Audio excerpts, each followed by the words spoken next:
So now let's talk about some of the training aids that you'll use during the weekend intensive. And first are the practice balls. Tom Simpson invented these as part of his elephant ball series. What's really unique is how simplistic they are, yet so effective. So let's meet this one first. There are 3 major markings, and I'm going to talk more in depth about each one. The red dot in the very center of the black stripe represents a center ball hit. The black stripe represents the vertical axis of the cue ball when it's in this orientation.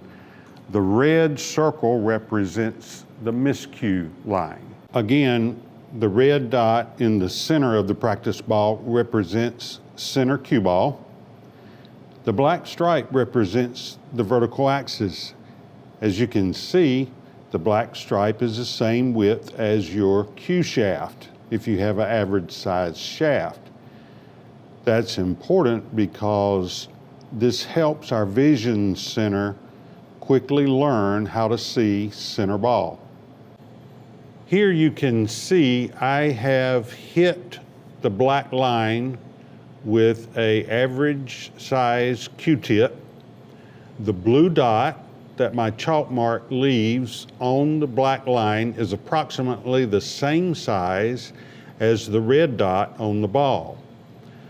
So you can imagine if I strike this ball exactly on the red dot with blue chalk on my Q-tip, the red dot will just turn purple. That would be a perfect strike.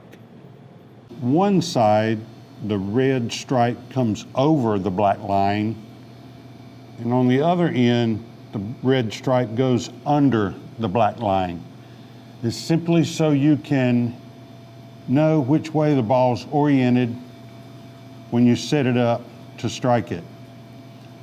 I like to use the red stripe at the bottom, and we'll make that very clear why I do that during the clinic. So when you arrive the first morning, one of these practice balls will be on your table. Remember, you get your own table to work at throughout the clinic, and you'll begin to strike it, line it up as perpendicular to the table as possible, and we're looking for the black stripe to go down the table very straight, to not move, not wiggle, almost as if the ball is floating through air. It may not come back perfect. There may be an inconsistency with the rail, or one of the most difficult things about this ball is getting it set up straight down the table.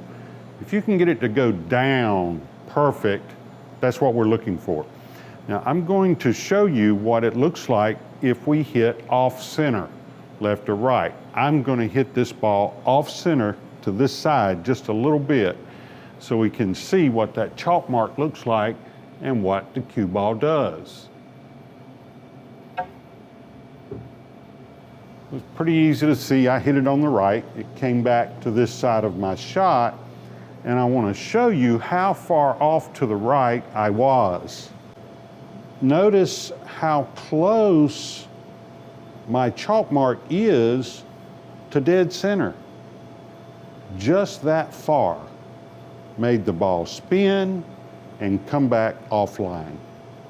So start at your table with the vertical axis drill, straight down the table and back, and attempt to make the black stripe stay perfectly still. Like that. Additional information can be found on our website, nationalbilliardacademy.com. You can use the Contact Us button on that page to send questions or registration information. You can email Karen, our director, at nationalbilliardacademy@gmail.com. I want to thank Brent here at Sure Thing Billiards, Lake Arrowhead Road, Myrtle Beach, South Carolina, for allowing us to use his pool hall as our studio. I want to thank Team MBA for all their support, and of course, I want to thank you for watching. I invite you to watch the other videos in this series and join our channel. We'll be adding live videos throughout this year so you can see what a pool clinic looks like. Thanks again for watching. Take care.